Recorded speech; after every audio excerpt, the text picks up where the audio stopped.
Hey, I'm Dr. Amanda Noel, and in today's video, I'm going to share my 3 tips for helping you have an amazing sacred birth, better than any other sister that you might even know. I have had so many women come to me and they see my birth video and they're like, how did you have such an amazing, easy birth?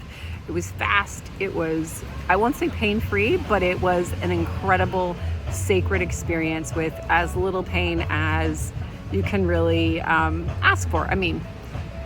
Anyways, I had an amazing birth with my daughter, who's now 3 months old, Leela Rose. And before that, I had an orgasmic breech birth. You can check out the video. I had a baby who just wanted to come out butt first. My daughter, Elisa, she was born 5.5 years ago. Her cord was wrapped 3 times. Leela had her cord wrapped twice.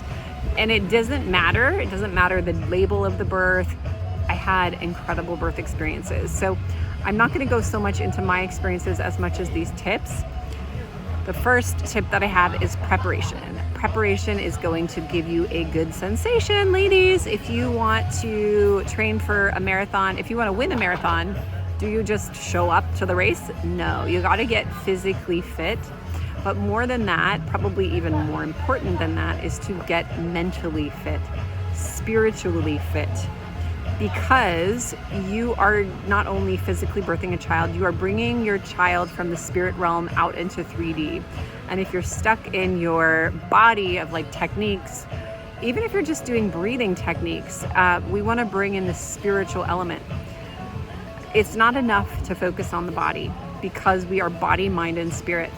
Using tools to prepare, such as clearing out trauma in your womb. So if you've had miscarriages, if you've had abortions, if you've had rapes, you want to clear out your womb space. If you have had intergenerational trauma, you do not want to bring that into your birthing portal. So what you want to do is to get psychic clearing, to ground your energy, and definitely do some type of preparation for as many of the months as you can. So don't just procrastinate on it. I recommend getting started now. I took Deborah Pascali-Bonaro's orgasmic birth training called Pain to Power both times, and it totally helped. Oh my gosh. I also took a hypnobirthing course, went to some seminars.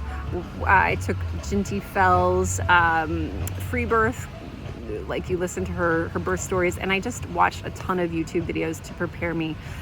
And you want to only watch positive births. So you'll type in like positive birth stories. The more positive births you can watch, that's going to prepare your mind. So there's so many things you can do. I'm just giving some quick examples, and this is just a quickie video because I'm going to run out of time with this little one and yeah, busy mom. So I'm going to fast forward to the next tip, which is to stay in the love vibration. And it's really easy to do if you focus on your baby and how much you love them. It also helps for you to connect to other things you love, your partner, your love for yourself, the love that you have for God, creator, universe, the sacred love that's in your home. So we want to anchor into love. Love is going to give you the cocktail of hormones that bring life, such as oxytocin and anandamide, the pain-killing hormones, the feel-good hormones, the serotonin, and the right doses of adrenaline. We don't want to overdo the adrenaline rush, the fear, all the cocktail hormones that bring in fear close the yoni. They put us into the hyperventilation and everything shuts down, and then we can go into like the pain cycle, which ends up being usually a C-section in the end, or unnecessary interventions. So if we can get into love, and this starts now, it's not like, oh, like a few days before the birth I'll start to like visualize. We want to talk to our babies. We want to do that preparation phase, like I said. And the love frequency is so important. I know I've had multiple times in my life where I had life-threatening situations, and I got into love and I created miracles. Like there's no way to describe the healings or the miraculous results. Like there is definitely a universe of higher, there's God to me. I'll just say it. I believe in God, and There's a higher power, and if we don't tap into this, then we're going to be tapping into the lower worlds, which then create pain in our lower worlds, and we don't want that. So to have a pleasurable birth, we want to do all the things that connect us to our higher power. And then the last tip that I have is to be a selfish queen, is to put yourself in the center chair onto your queen's throne and let yourself choose. So a lot of women don't know how they are the creators of their own timelines, their own realities. They let other people decide for them. They let the medical industry decide. They get all kinds of information from sources that aren't actually looking out for their highest good. They're looking out for their own medical liabilities.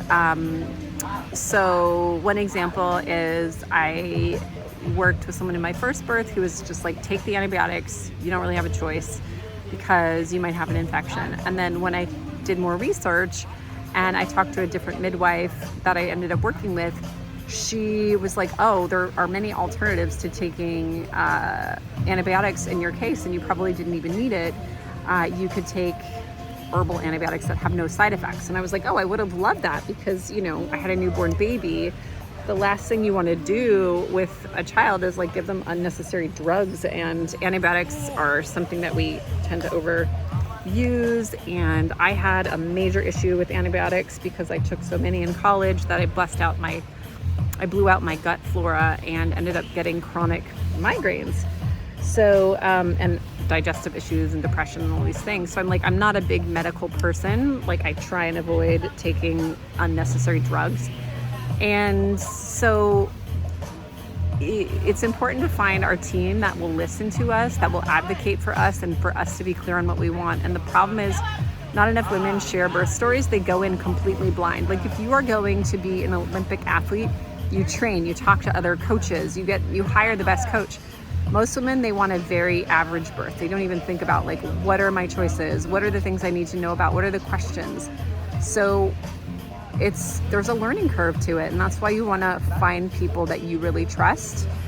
If you're a natural person and you don't like taking a lot of antibiotics and pills and chemicals and pesticides and hormones, then find the top expert midwife that you can manifest. And when you change your thoughts, when you change your mind, your manifestations will align.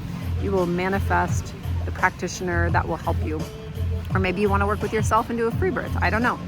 I personally was not feeling that because our first birth was so crazy fast, and my second one was so fast too, that I did need stitches, and I'm totally fine with stitches because they heal in 2 weeks, you're good, and I liked having a very fast birth. That's just my body style. Side note.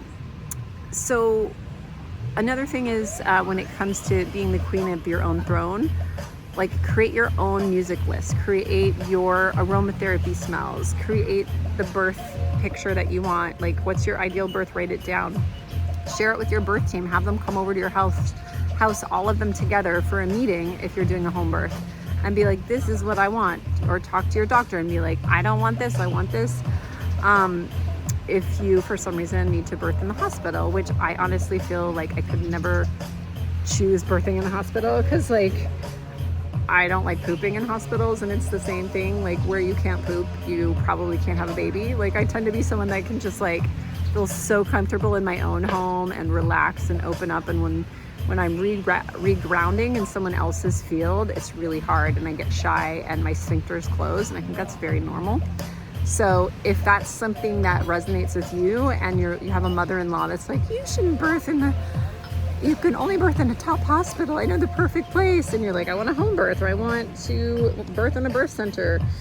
We have to trust our instincts and listen to ourselves when it comes to birth, because if we listen to someone else's stuff, then we're in their field and we cannot manifest what we want. It just doesn't work that way. So I've seen a lot of women who they don't clear out their family's energy psychically, and they're birthing with someone they don't want in the room. Maybe literally they have like a family member there.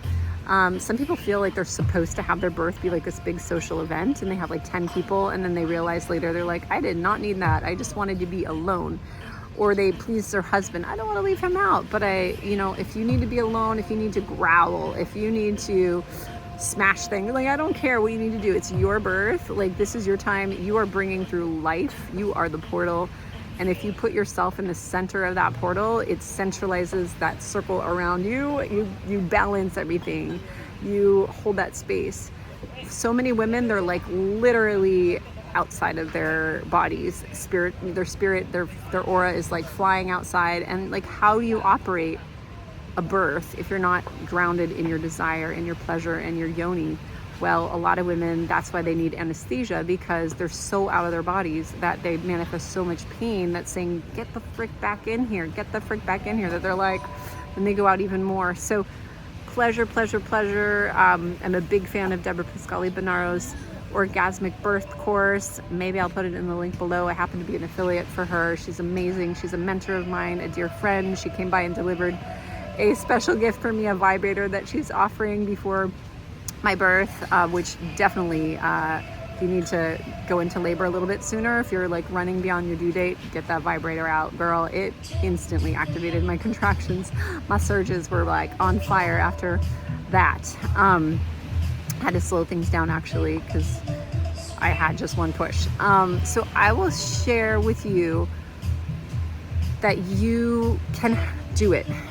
You can do it. Believe yourself into it. Fake it till you make it. Nobody's gonna choose your birth but you. Nobody's gonna create your birth but you. Any woman who's like, I had the birth I didn't want, probably she could learn to, one, just give herself kudos for being in this matrix. It's not easy.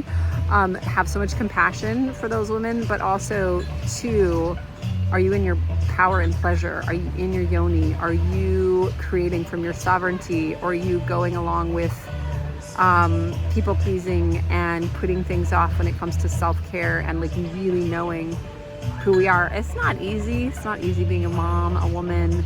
And we get the perfect birth that we need. If we have an emergency birth, a C-section, something goes wrong, like maybe that's just our karma and that's okay. And I would say that if we practice,